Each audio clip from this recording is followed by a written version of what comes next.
Welcome to the Creative Penn podcast. I'm Joanna Penn, thriller author and creative entrepreneur, bringing you interviews, inspiration and information on writing craft and creative business. You can find the episode show notes, your free author blueprint and lots more at thecreativepenn.com, and that's pen with a double N. And here's the show. Hello creatives, I'm Joanna Penn. And this is episode number 759 of the podcast, and it is Sunday, the 30th of June, 2024, as I record this, in the middle of the year. So yes, maybe time to look at how far you are through your creative goals for the year. In today's show, I'm talking to Aurora Winter about her journey from running a yacht business into writing screenplays and working in film and TV and into writing books. How writing and gratitude can help with grief and difficult times, why writing a book instead of a screenplay might be more likely to get you a film or TV deal, tips for pitching, the importance of self-development, different business models for fiction and non-fiction, outsourcing tips for virtual assistants, and more. So that's coming up in the interview section. In publishing and book marketing things, Written Word Media has an article on 100 book marketing ideas for authors, but don't worry, you don't have to do it all, and in fact you shouldn't even try to do it all. I thought I'd mention it because there are lots of these listicles out there, and before you do anything, I think a lot of them are very useful. In fact, I have my own book, How to Market a Book, right? But before you do anything around actions on book marketing, you need to have a think about your situation, who you are, what you want to achieve, what your personality's like, what your book is, and also whether this is a long-term career for you, or you're just putting out 1 or 2, maybe even 3 books. But this will shape how you do marketing, because if you want a long-term career, then you do things quite differently. So there are some foundational elements grouped under online presence in this Written Word Media article, some kind of website that is separate to your social media, an email list, the usual suspects. But if you wonder why, because a lot of people say, oh, well, I'll just direct people to my TikTok account or to my Facebook page or to one of these other places. Well, it is about control. If you don't control a site, and let's face it, none of us control social media, they can change the rules, and in fact they probably will. The longer you're around, the longer you recognise that every single one of these sites changes the rules, and then you have no choice or ability to reach readers in a different way. So remember, especially if you're thinking about a long-term career, these sites don't last forever. So having some kind of website that you own and control is important. Now, I do think you need at least a presence on 1 or 2 social media sites, even if you don't want to be that active or use it even for paid marketing. I think a lot about this at the moment because I'm thinking about proving that I am a human. And this idea of the sort of social graph and who you're connected to, how long, I guess, your accounts have been around. Did they exist pre-AI? Now, of course, you might be a real human listening. I'm assuming you're a real human listening, actually. And you're like, yeah, but I only started this year, in which case we're in the age of AI. There are AI avatars out there. TikTok, for example, has introduced AI avatars. You won't be able to tell, many of you won't be able to tell right now what is a real human. So I think about social media now as, how do I put stuff out there that is not just about marketing, that is really about building up a profile of me as a real person. And this is also part of that, putting my voice out there. But because I really don't do that much video, I put pictures on Instagram that are a lot about my personal stuff rather than marketing. Now, I do use them for marketing, absolutely, but it's not all about marketing. So, for example, I did this stone carving thing that I mentioned last week. I think I mentioned it last week. I sent it out to my newsletter, but I put pictures on Instagram of me doing stone carving and my finished thing, which is now in the garden with the flowers. Now, if you were creating that picture with AI, you would make it a lot better. If you do stone carving picture of a green man on Midjourney or something, it's going to look a heck of a lot better than my stone carving. But mine is very human. So there you go. And there's a picture of me looking very proud holding it. Now, I put that on Instagram, not because I'm trying to sell stone carving. It's to show you that I'm human. Now, I didn't do it in order to post Instagram pictures either. I did it for other reasons. But this is the point. With social media, it is not just about book marketing. In my mind, it is increasingly about attracting people who are interested in things we are. And proving we're human. So there you go. Also, you can set up some things. So my Instagram at JFPennAuthor, I post photos there. They automatically post through to Facebook at JFPennAuthor. And then I have a Zap set up. You're on their free plan. I don't have to pay for this. I have a Zap that posts from Facebook, JF Penn Author, to Facebook at the Creative Penn, which just brings an element of personality into that page without me having to do it manually. So just to remind people, I am real. So there's some things to think about. Back to the written word media article, there are lots of sections: content marketing, social media, traditional media, community, online paid advertising, networking, events, reader engagement, and much more.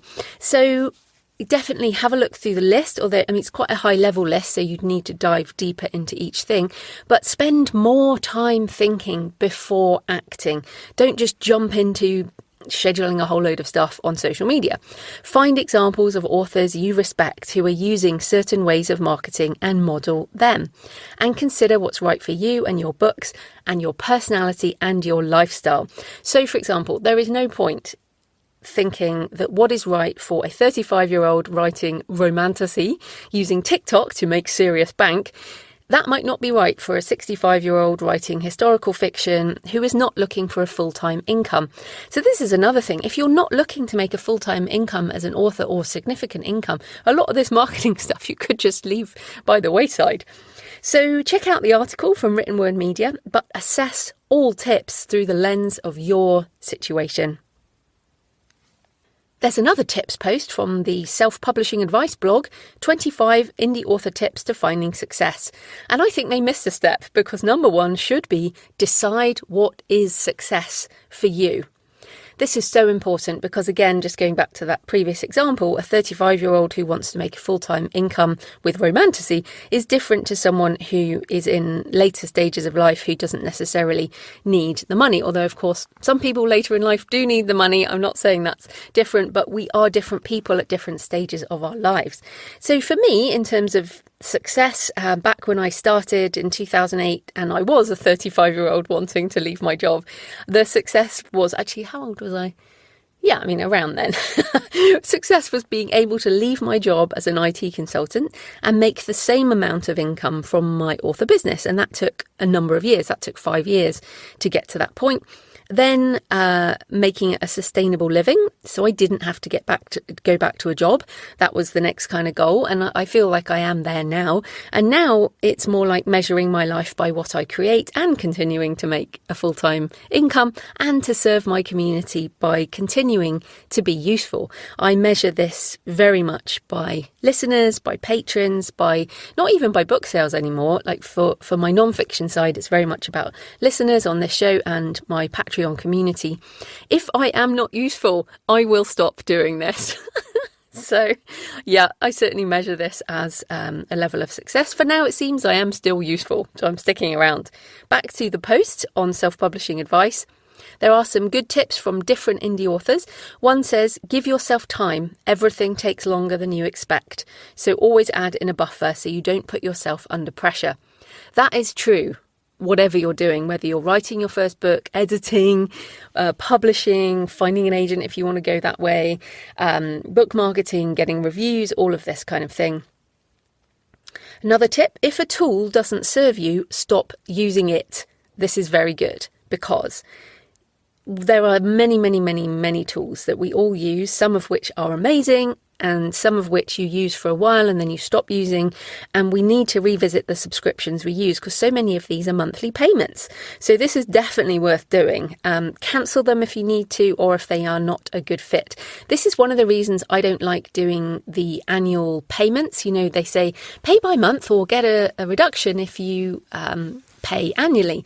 Now, I do this. I'm now thinking I actually do this for those services that I know I will continue to use.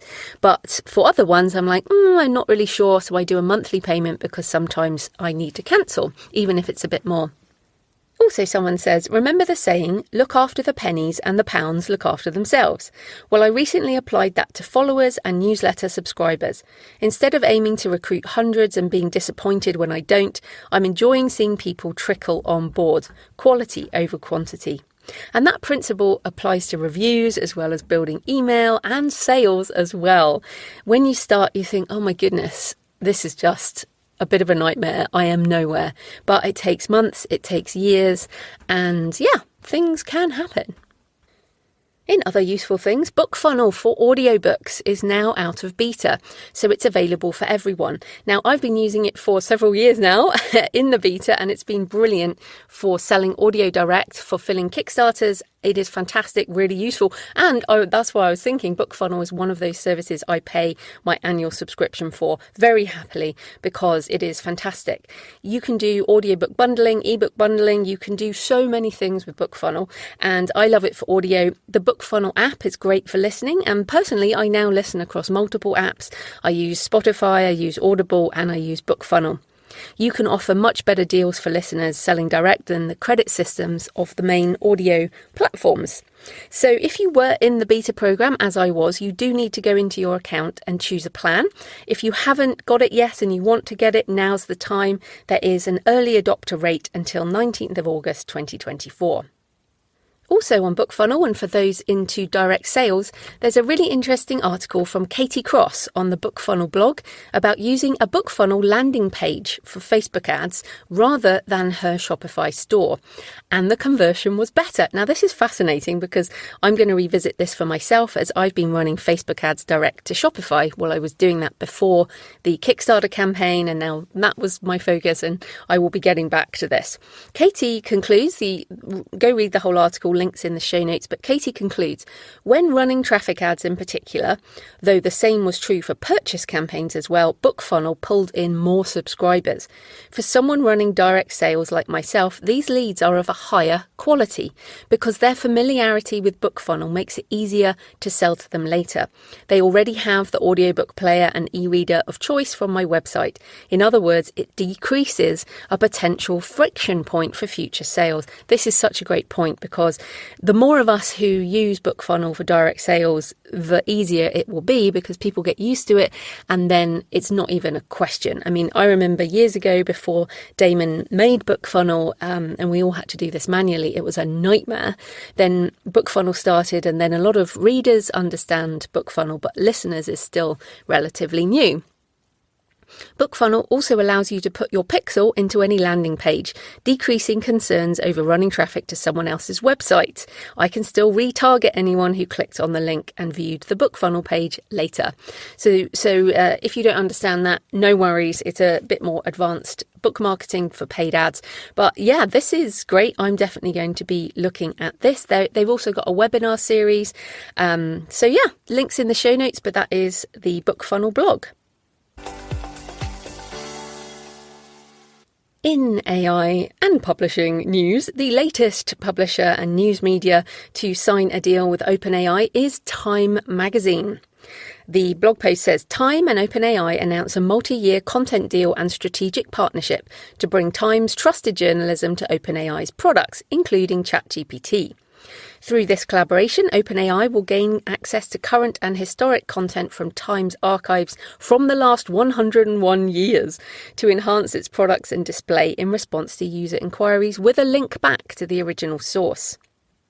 The partnership will also enable Time to gain access to OpenAI's technology to develop new products for its audiences, along with the opportunity to provide vital feedback and share practical applications to refine and enhance the delivery of journalism in ChatGPT and other products. So that is a lot of licensing deals with media companies. In the last month or so, it's included the Financial Times in the UK, The Atlantic, News Corp, Vox Media, Reddit, Le Monde, and more. Which is why I am excited about the ALCS here in the UK, which is the Authors Licensing and Collecting Society, which basically collects money for things like photocopying and library borrowing and other things. Now, it has issued a survey to get authors' opinions on seeking a licensing deal.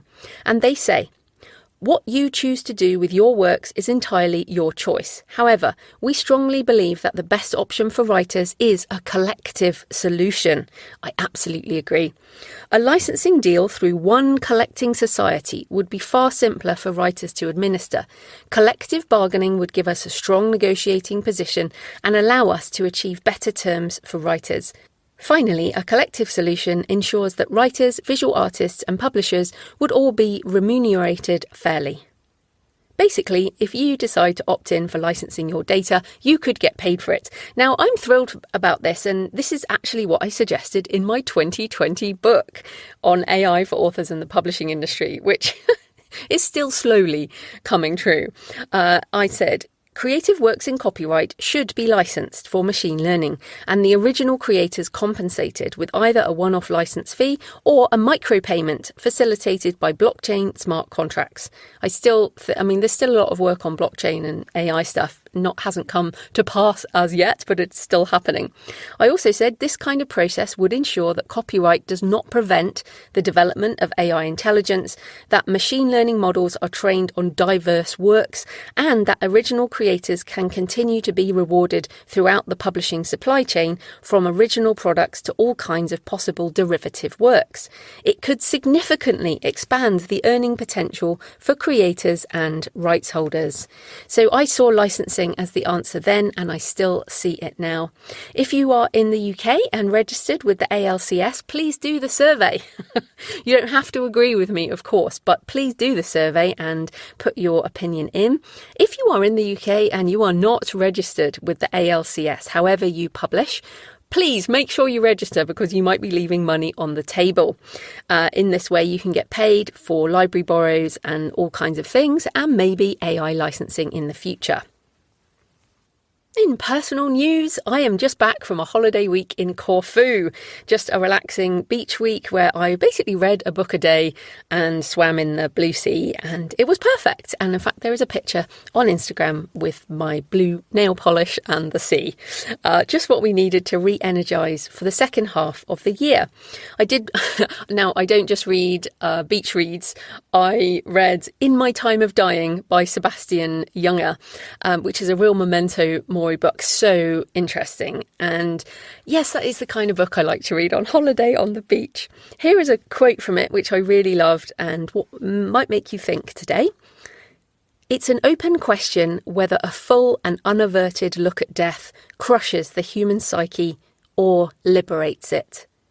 One could say that it's the small ambitions of life that shred our souls, and that if we're lucky enough to glimpse the gargoyles of our final descent and make it back alive, we are truly saved.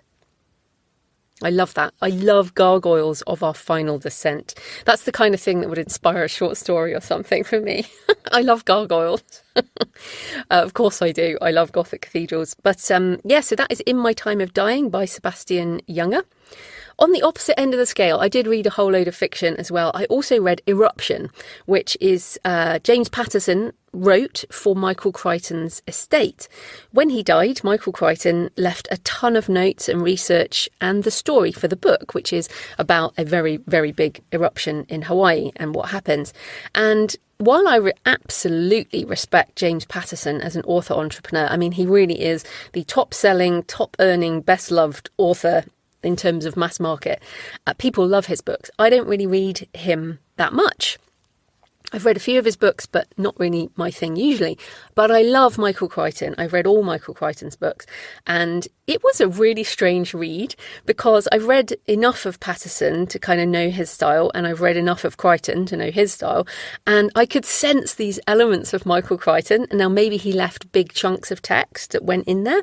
But also the structure and the writing style and the pacing was certainly James Patterson's.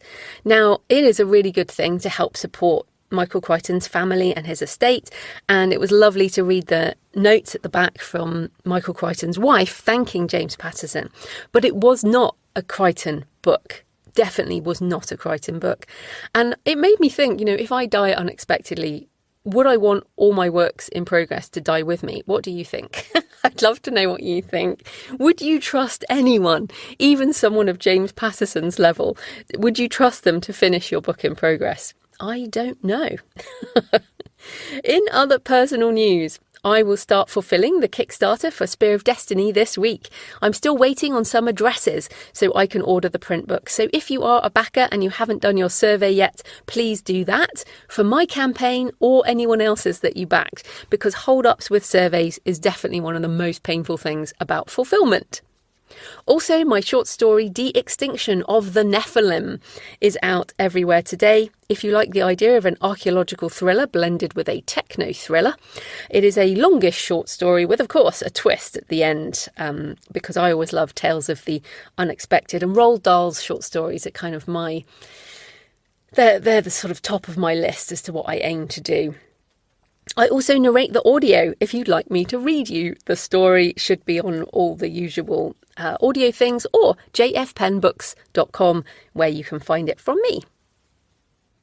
So thanks for your emails and comments and photos this week. Kim Brockway said on YouTube about Rochelle Ayala's AI interview, another wonderful and informative episode. Thanks, Joe and Rochelle. Lots of new things for me to have fun playing with. Glad you enjoyed it, Kim. Also, Moonstone1159 said on YouTube, I'm interested in AI writing tools for research and historical context, but I too worry about the question of human voice and the loss of creativity when using AI. Thank you for an informative and interesting interview.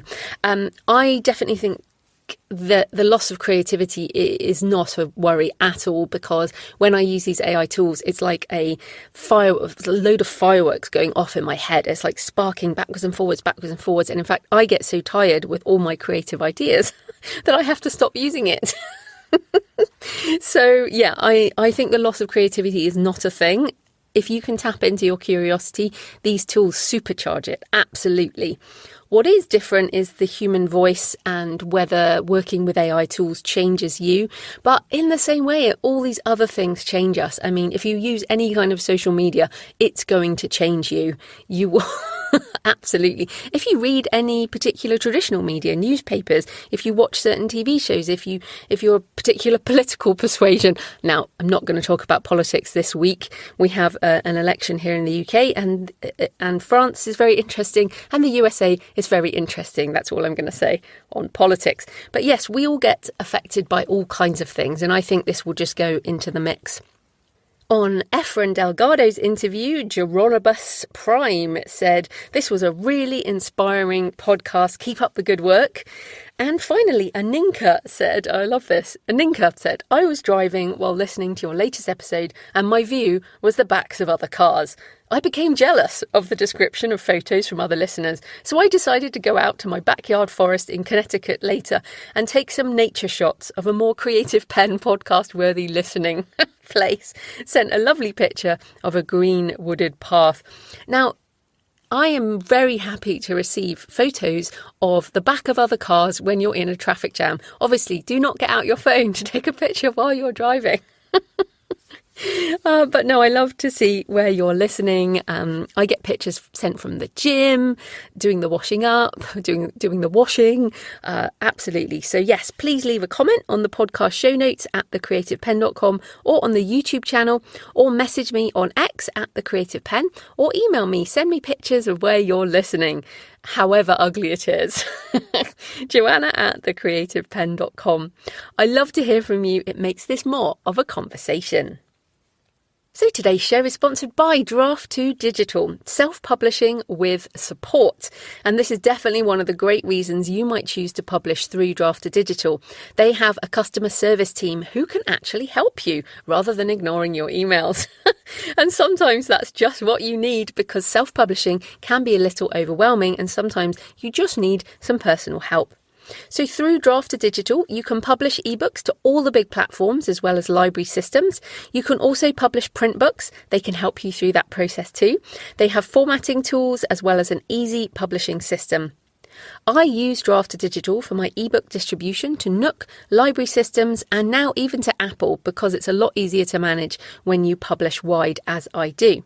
I also use the excellent payment splitting for my co-written book, The Relaxed Author, with Mark Leslie Lefebvre, which is a great option if you are co-writing or doing an anthology. There are no charges for uploading, formatting or updating your book. Draft2Digital take a distributor 10% of retail price on sale, so there are no fees.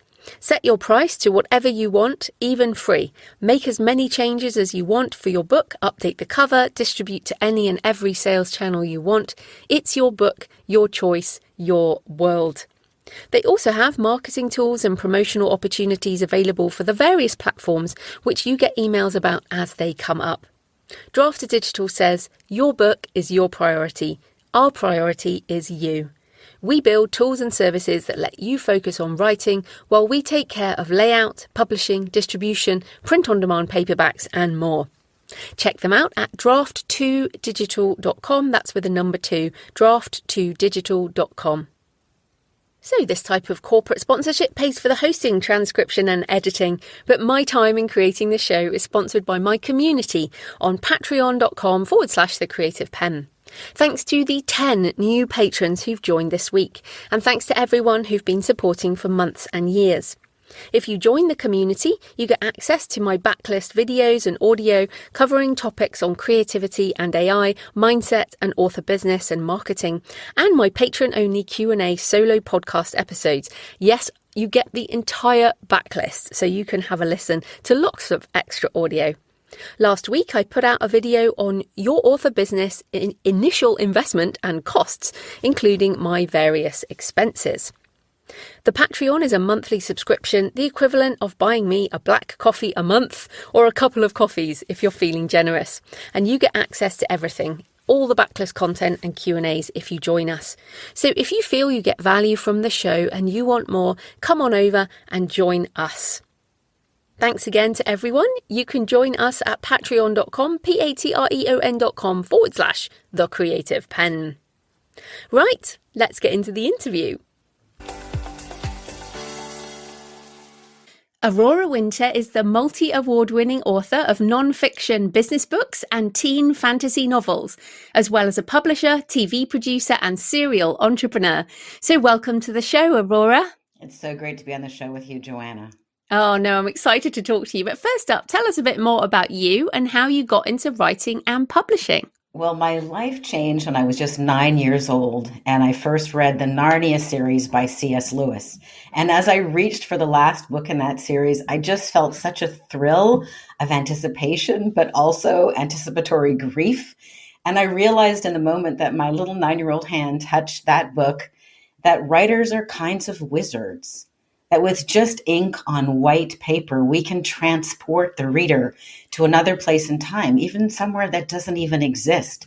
And in that moment, my little 9-year-old heart decided I would do whatever it took to become a great writer like C.S. Lewis. I'm still working on that. And then C.S. Lewis changed my life a second time. After my husband died suddenly, when he was only 33 and our son was 4, I read C.S. Lewis's book, A Grief Observed, which was later made into a movie. And that book so touched me because he was willing to share those mad midnight moments.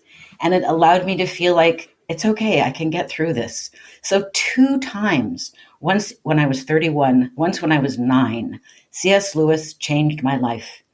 And he was already dead.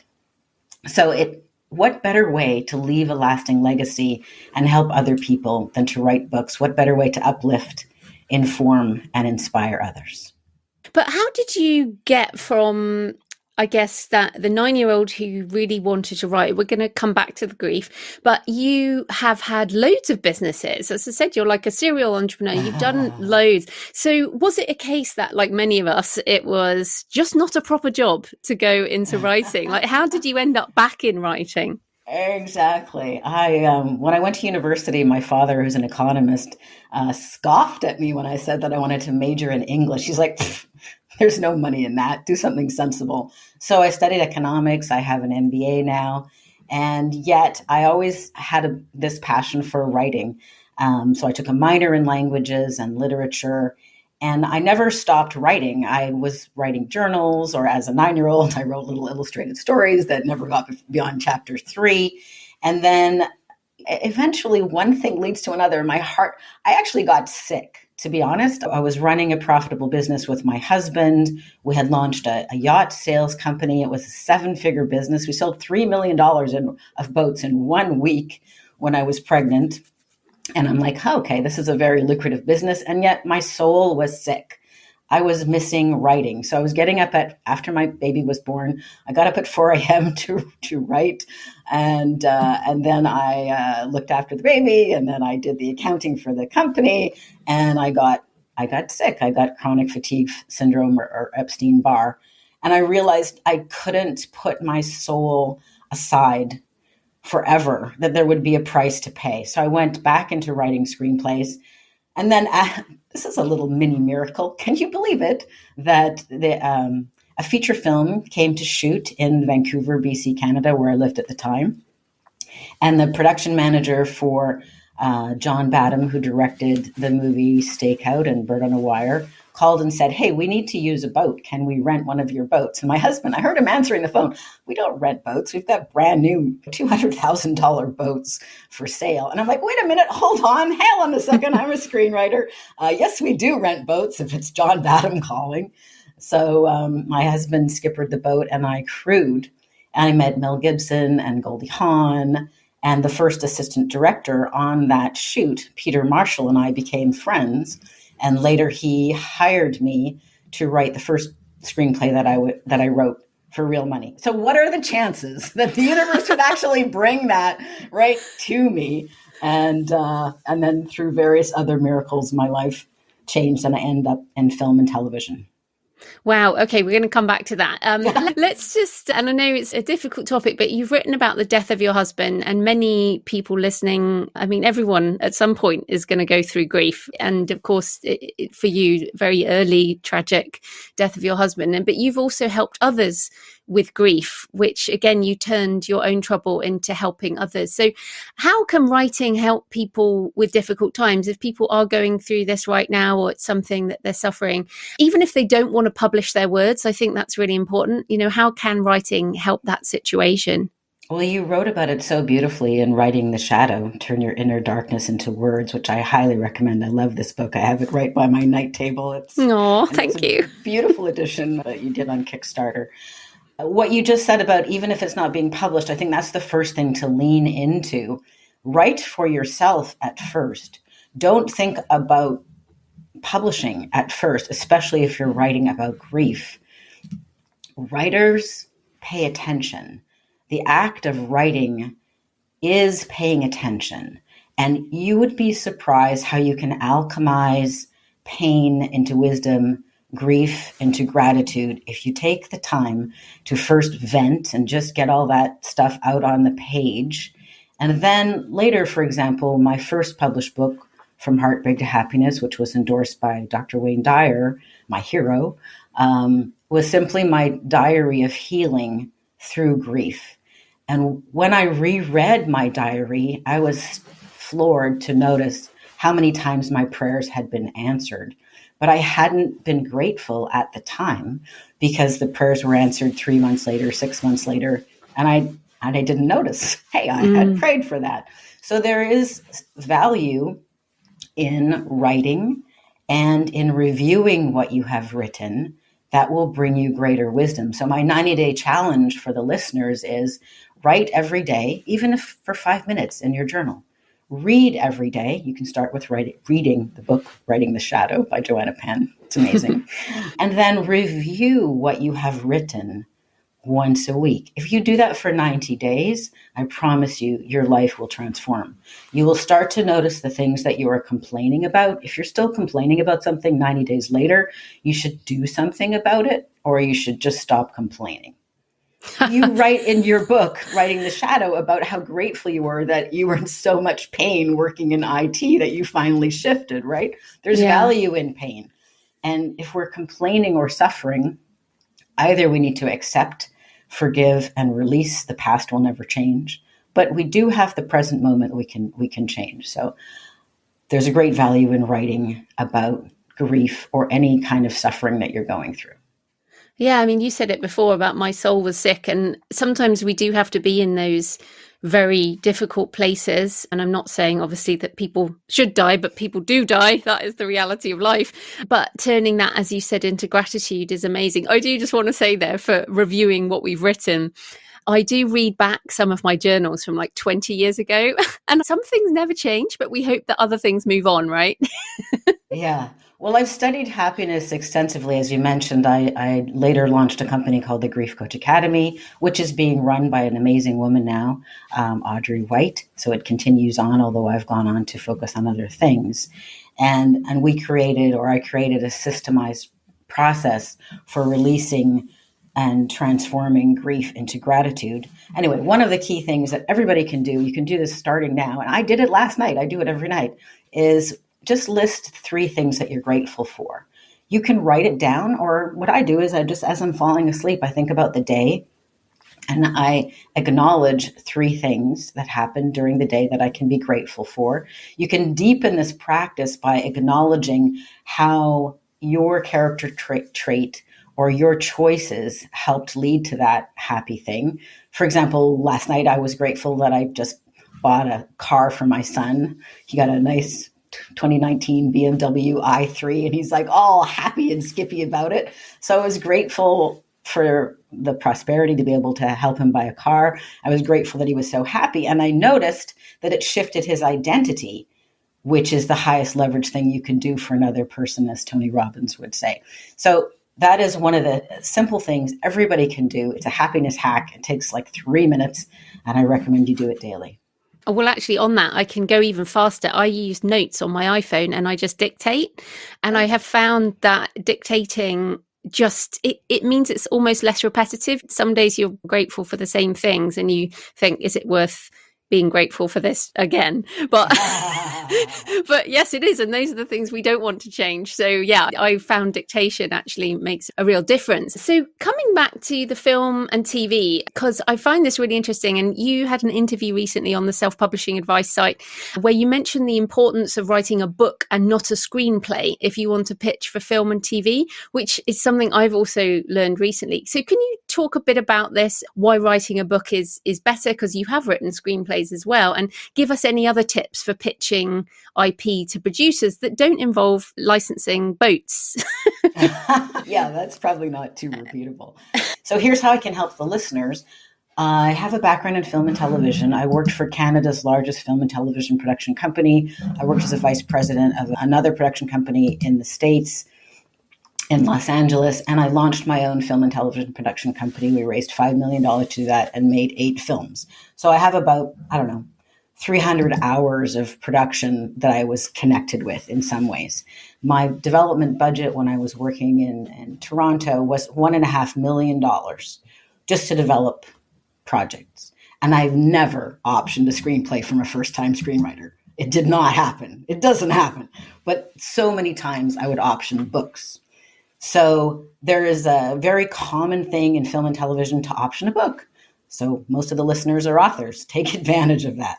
The second thing is I'm not a lawyer, but as far as I know, you cannot copyright an idea. You can only copyright a specific expression of an idea. A book asserts your copyright. I actually had the personal experience of pitching a TV series to a very large U.S. broadcaster that you would know the name of, but I won't say it. And my business partner at the time signed, the release that they make you sign when you pitch something, which basically says we might be pitched something similar. Anyway, they basically stole the idea for the TV series and they made it, but I didn't see a dime. So there's a risk when you're just pitching a treatment or a screenplay that having a book helps mitigate. Also, with the book, you've got something. An unsold screenplay just gathers dust. But a book that could be optioned in a screenplay, you can get awards, sales, proof of concept. You can make some momentum. Yeah, there's a great book called Hollywood versus the Author, which I always recommend, which tells people how to protect themselves. But I feel like sometimes we focus so much on protecting our work, we don't actually get it in front of people. And I think that's kind of the opposite issue. So any tips on pitching to get our books in front of people? Well, absolutely. I'm actually going to the Banff Media Festival the beginning of June with 2 of my clients because I help help people now with their books and help them pitch. So what you want to do is you want to get your pitch down to really clear. So, for example, my fantasy series, Magic, Mystery, and the Multiverse, the pitch is it's basically Harry Potter meets Doctor Who. So you want it to be that tight. And then you can go on from there. And then if somebody's interested, you can tell them a little bit more. So about Magic, Mystery, and the Multiverse, in addition to saying it's like Harry Potter meets Doctor Who, I can say it won the American Fiction Award for Best Preteen Book, and it won the Reader's Choice Award and several other awards. So already that's enough for somebody to go, you know what, I only do thrillers. I'm not interested in YA fantasy. Or they can say, tell me more. So, for example, I'm meeting with BBC again in a couple of weeks. They expressed interest in a 12-part half-hour series. We'll see if that goes anywhere. Interest is not a deal. Interest is not a green light. But now that I have interest from BBC, I can meet with Paramount or Warner Brothers or Universal or Netflix and say, hey, they're interested. Are you interested? And then we can perhaps get a deal. Yeah, and it takes so long, doesn't it? This is the other thing I feel people don't realize is that it's also about relationships. And interesting that you got into it because you met that person on the boat all those years ago, and then you got into it and then things develop. And so I think that's the other thing. If you really want your book and you want to see something on the screen, patience and connections make all the difference. And there's an interesting story about the Banff Film Festival. So after my husband died, just shortly thereafter, maybe 6 months after, a friend of mine was trying to drag me to a party for people in film in Vancouver. And I'm like, I don't want to go. I don't feel like it. He's like, you are moping. And I don't blame you for grieving, but you're getting out of the house now. Get dressed. So anyway, I went to the party, ended up sitting beside somebody I didn't know. He said, oh, what do you do? And I told him I was a screenwriter. He's like, oh, well, what are you writing? And I told him what I was writing because I got all excited about it. And he's like, I think you should represent the province of British Columbia and pitch that at the Banff Film and Television Festival. I'm like, what? Who are you? Turned out I happened to be sitting by the head of film for British Columbia, BC Film Commission. Anyway, so then I had a moment of, do I say no or do I say yes? And this is a tip everybody can do. When you are invited to do something outside of your comfort zone, take a deep breath and say yes. So I said yes. And then I got a phone call the next day from a producer. She's like, well, would you mind if I followed you around and did a documentary film of you and a couple of the people who were pitching? And I'm like, okay, yes. So then my shoulder went into spasm like just before the pitch. Because I'm like, oh no, I'm going to pitch as a first-time screenwriter who has nothing produced, who has no momentum, who can sell boats though, to 600 film and television executives. And if they miss it because they're not in the room, they can watch it later on national television. Wow. But anyway, that pitch for that screenplay created a bidding war, and my agent fielded offers from Spelling and Universal and other places. And that basically ended up changing my life. So the right words at the right time to the right people can change your life. That launched initially a 6-figure deal and then went on to create, well, basically multiple $1 million business, creating film and television. So, and it was all because I was willing to say yes and step into something I was not comfortable about. Later, they used the documentary to teach the art of pitching in the Banff Film School. So that was kind of cool. That is cool. Yeah. Yeah, I think, well, I also want to note that you are clearly someone who reads a lot of self-help books, is very into self-development. And I think this is a very important thing too. I feel like you've obviously invested in yourself, and by listening, I used to listen to Tony Robbins audios back in the day as well. And by changing your mindset, you changed your actions, and that led to these opportunities. I feel that so often people almost expect these things to happen, but even though you're saying that it happened quite quickly, I feel like you put in a lot of work on yourself in order to be in that position. Thank you for acknowledging that. Yes, a lot of work on myself. It's a never-ending process.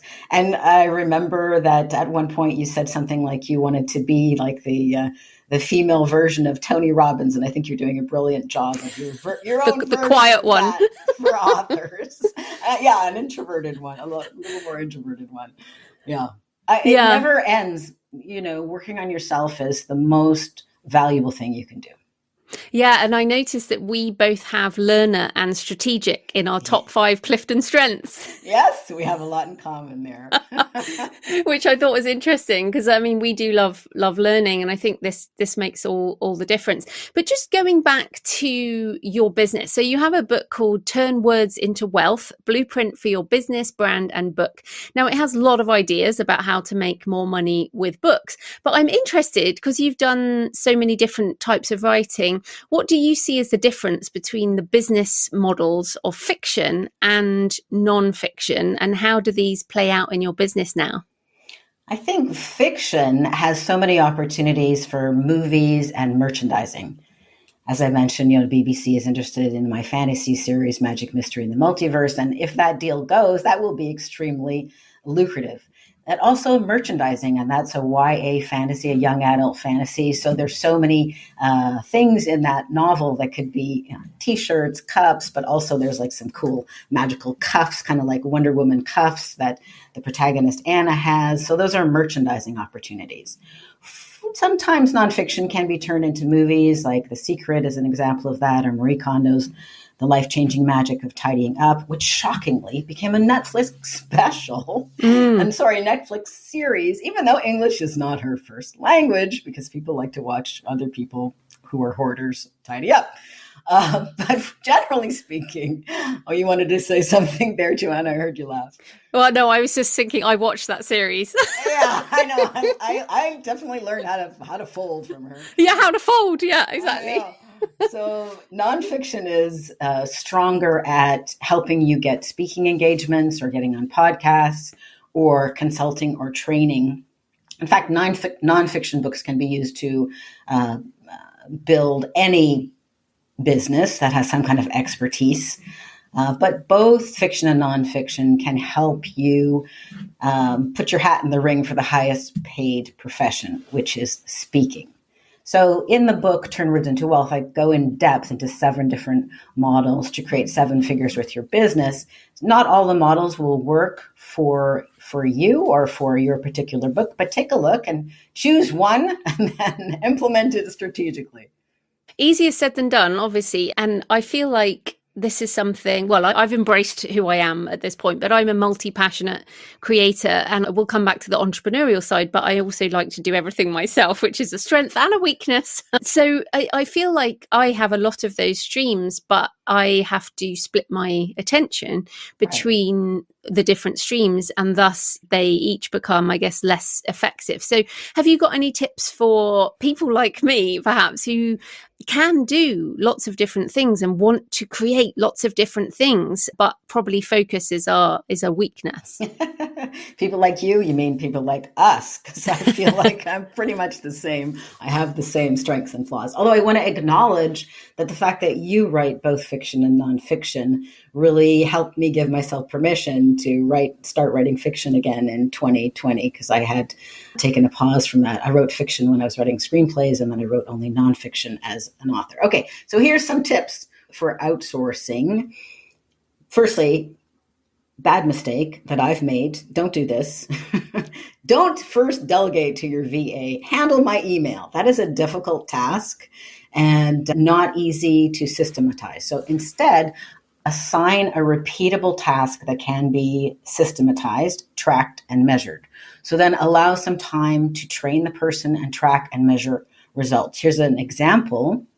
So like 2 months ago, I hired a new virtual assistant, but all I gave her to do is just one task. She only books me on podcasts.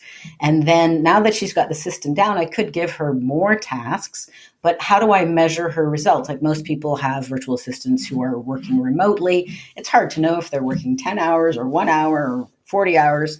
So I told her, just track how many podcasts you book. So I know how many she books per month. I know how many hours she's charging. And we both know that is the criteria by which she will be judged. So that is useful. And now that she's got that down, I could give her some other tasks to do. Or another example, I thought this was a rather good use of the strategic. I've got strategic, activator, learner, relator, maximizer. In Clifton Strengths. So I used some of those skills when I wanted to hire a cover designer for Magic Mystery and the Multiverse, I wanted to have a great cover. But what does it really matter what I think is a great cover? What matters is what kind of covers are actually selling in fantasy. So what I reverse engineered it, and you can do this too, I looked at independently published fantasy books that were bestsellers, using K-Lytics as the research to give me that data. Then I looked at those books, then I looked at their covers, and I looked inside the ones that I liked the covers for the cover designer, and then I contacted that cover designer.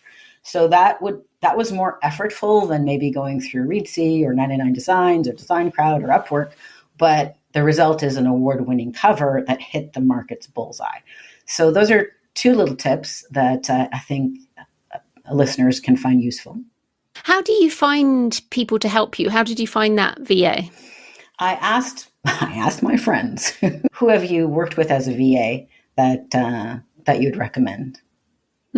Okay, so personal recommendations. Yeah, but I have had actually really good success.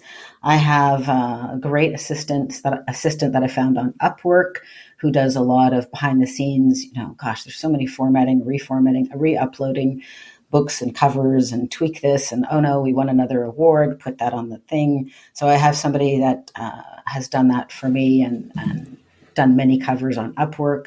I have another cover designer I work with on Readsy for a series of legal thrillers that I'm working with the client Michael Stock I'm on. And he's a New York Times bestselling cover designer.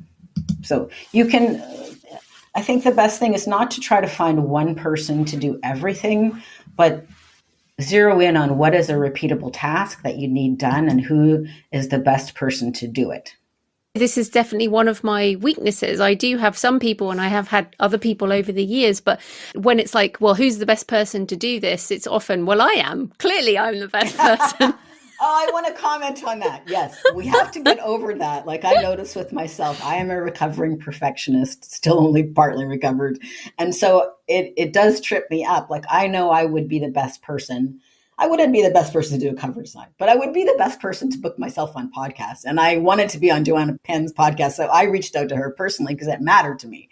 But we have to get over that because there's only so many hours in the day. And like if your time is worth $500 an hour or $1,500 an hour, as Joanna Penn's is probably, then if you're doing $20 an hour tasks, this is not a wise sacrifice because we are sacrificing doing a great job at something. Say Joanna Penn is the only one who can write her thrillers. Nobody else can do that. So if she's also, uploading audios to have her podcast broadcast widely and she could delegate that would be better. That would be better. Actually, it's really funny. As we record this, I have just finally outsourced my podcast production process only after 15 years. Okay. So I get a point for outsourcing. But no, my cleaner was here today. So, this is another point. It doesn't have to be that you outsource stuff around your author business. So for me, paying for a cleaner means that, as you said, I spent that time working on my book. So I feel like there are different things we can do in our lives to value the things that we can do.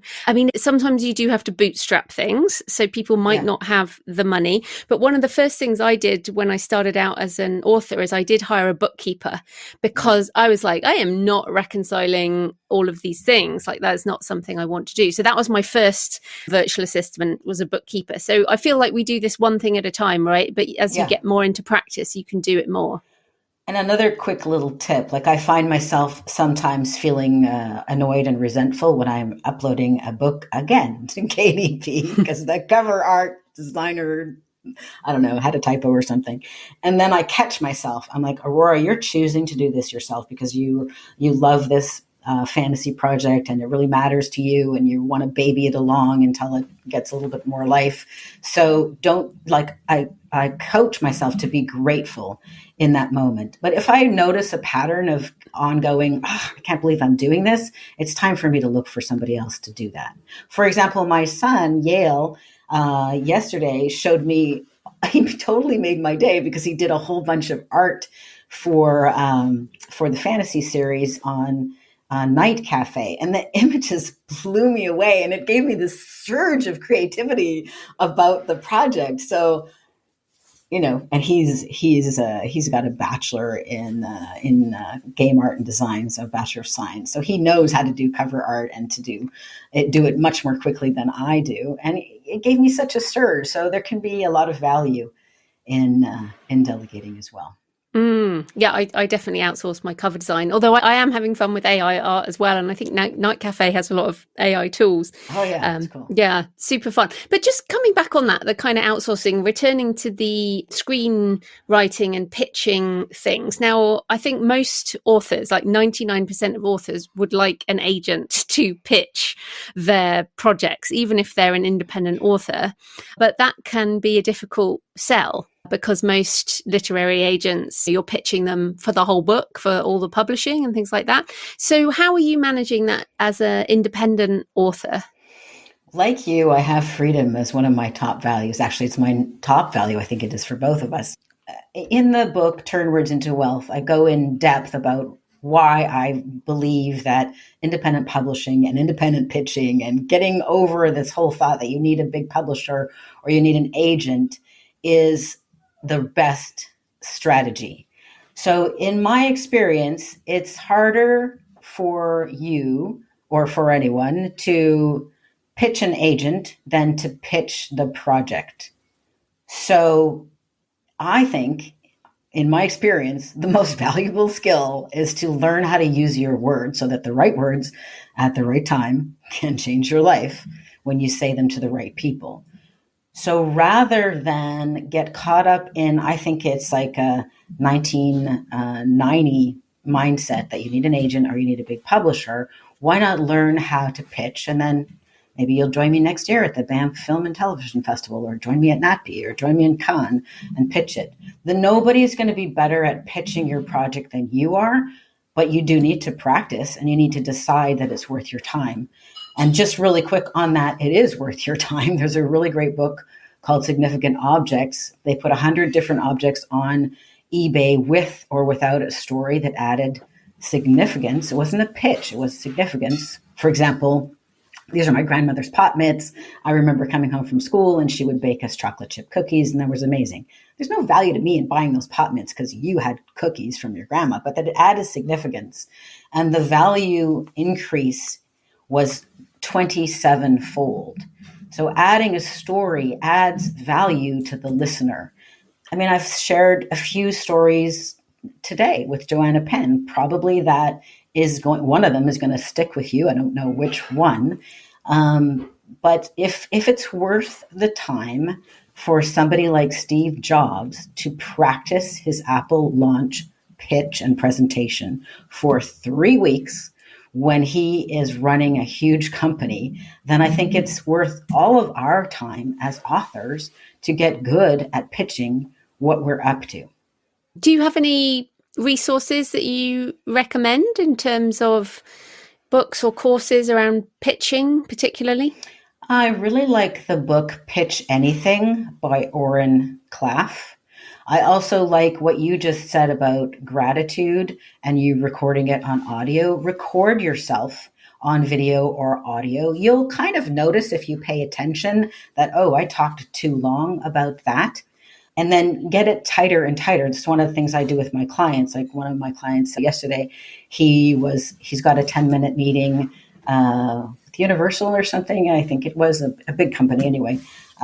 So he's practiced what is he going to say in that 10 minutes. And so when you learn about neuroscience, which I studied neuroscience, you want to understand the process of how to pitch something. So there's basically three steps, because you need to address the three different brain portions that we have. So he rehearsed this with me yesterday. And you can rehearse with yourself or with a friend. But basically, the first thing to do is address the croc brain. Then second thing to do, address the midbrain. And then the third thing to do is you can then address the cerebral cortex. Most people, especially educated people, try to just address the cerebral cortex, and it's the verbal equivalent of sending a complete stranger an Excel spreadsheet by email. They're not going to open it. So the simple analogy is the croc brain is the ancient reptilian brain. It's looking for, is this sexy? Is this exciting? Is this glittery? Is it something to mate with or snack on? Is it like attractive? So that would be the equivalent of your subject line in an email. So for Magic, Mystery, and the Multiverse, that equivalent to that is, it's like Harry Potter meets Doctor Who. Also the two are the very best fantasy bestsellers of all time. Doctor Who is the longest running TV series, just as an aside. Okay. Or with the book Turn Words into Wealth, the title is addressing the croc brain. It's kind of like, what is this about? So people who are interested in turning their words into wealth were like, tell me more. Okay, so your first step, addressing the croc brain, should be very quick, a couple of seconds. The second step is to address the midbrain. Human beings survived for so long because we were not alone. We survived as tribes, as communities, as families. We are hyper vigilant for social status. So, for example, even being on this podcast with Joanna Penn, it creates social status because Joanna thinks I'm worth talking to.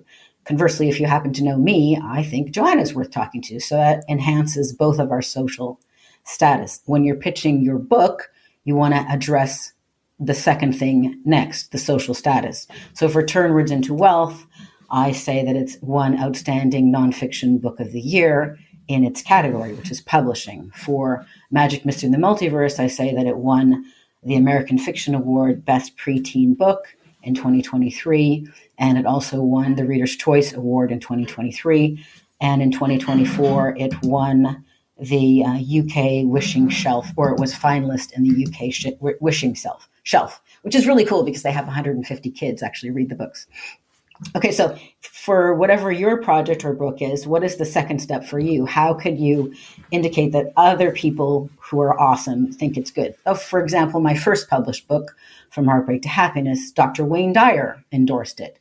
He said, I read every page of this beautiful diary. It touched my heart, and I'm sure it will impact yours. Okay, so each of those is an example of doing the second step around the midbrain. And then the third step, now that you've got people listening, then you can go into more depth about either give them the synopsis or the plot summary or whatever you'd like to do with that. So for Magic, Mystery, and the Multiverse, it would be Anna is a 13-year-old girl who wants to be an actress. She grew up in Los Angeles.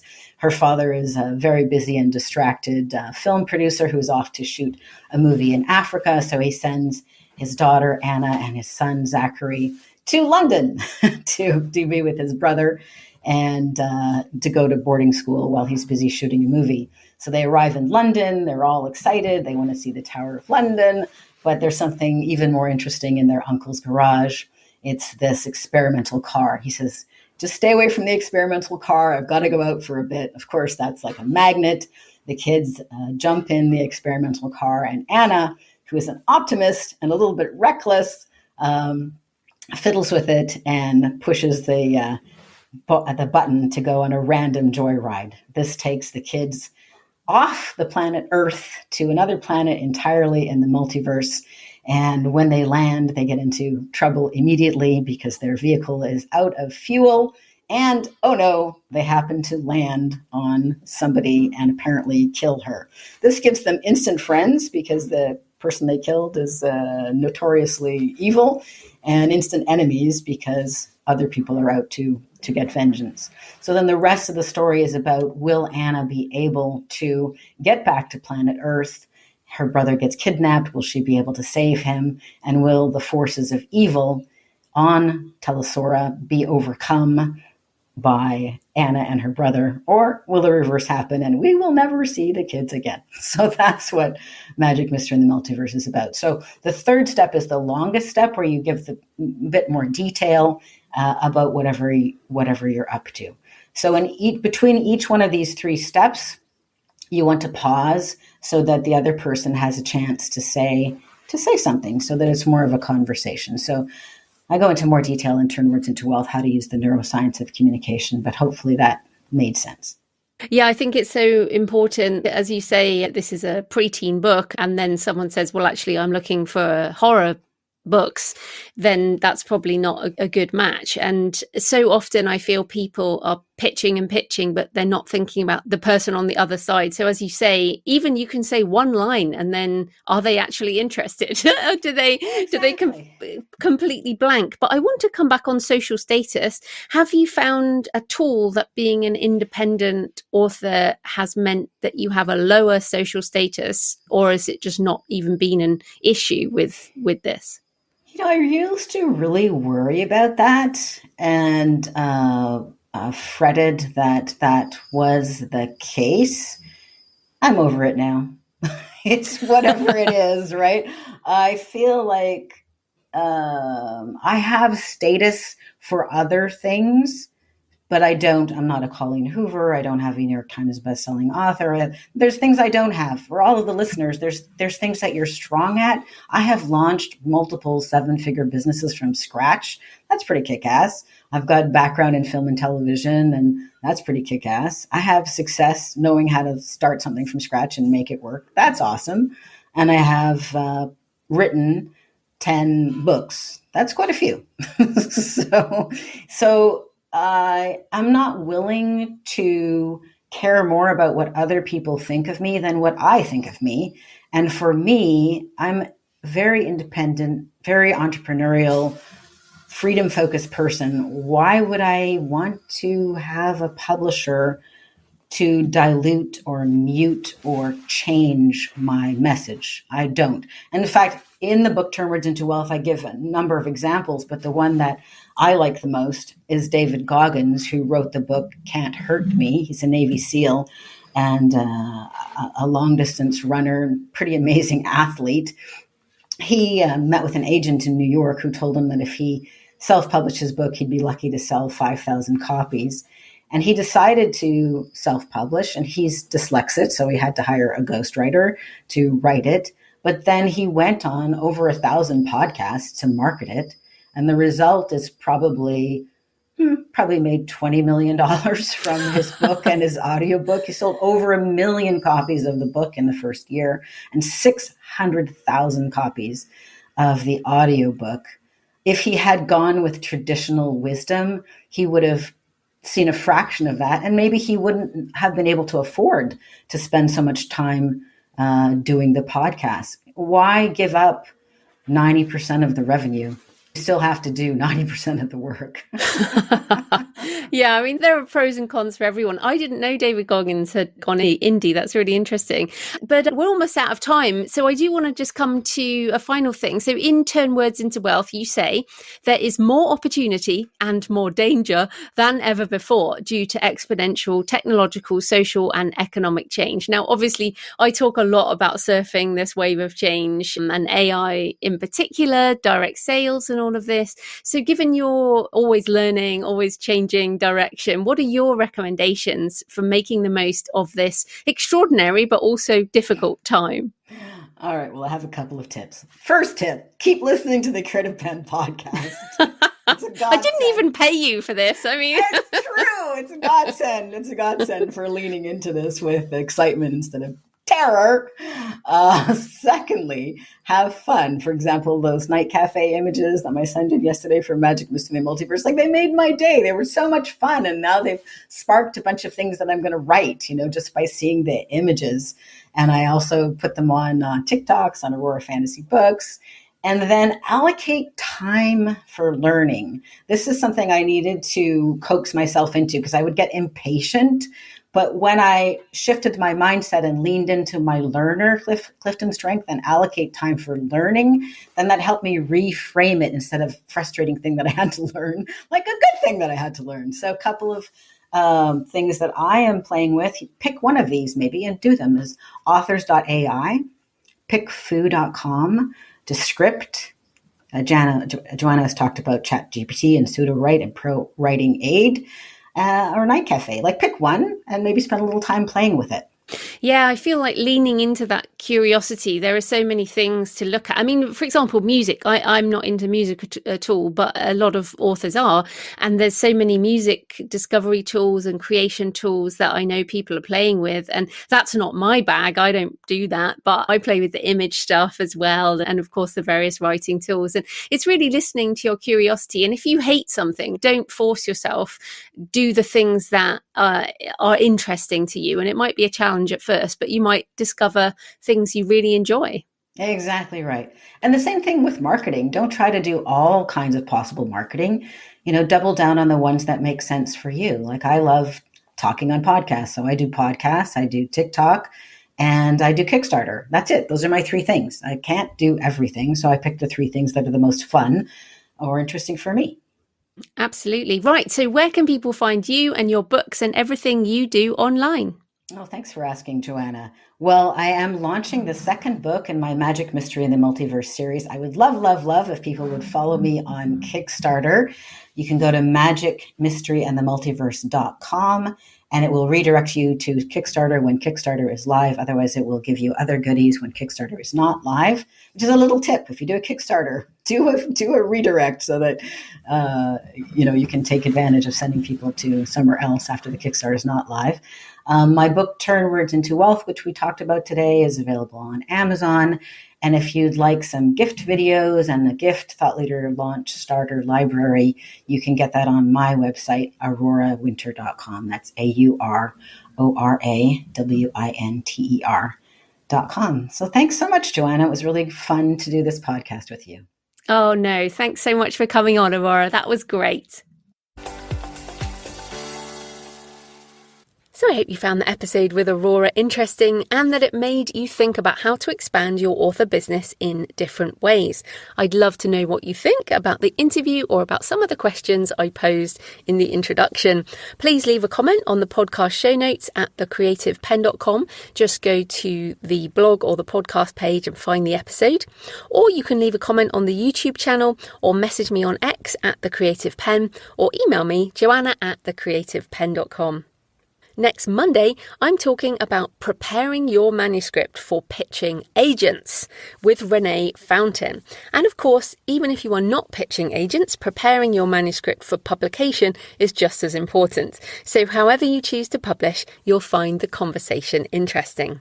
In the meantime, happy writing, and I'll see you next time. Thanks for listening today. I hope you found it helpful. You can find the backlist episodes and show notes at thecreativepenn.com/podcast. And you can get your free author blueprint at thecreativepenn.com/blueprint. If you'd like to connect, you can find me on Facebook and X at The Creative Penn or on Instagram and Facebook at JFPennAuthor. Happy writing, and I'll see you next time.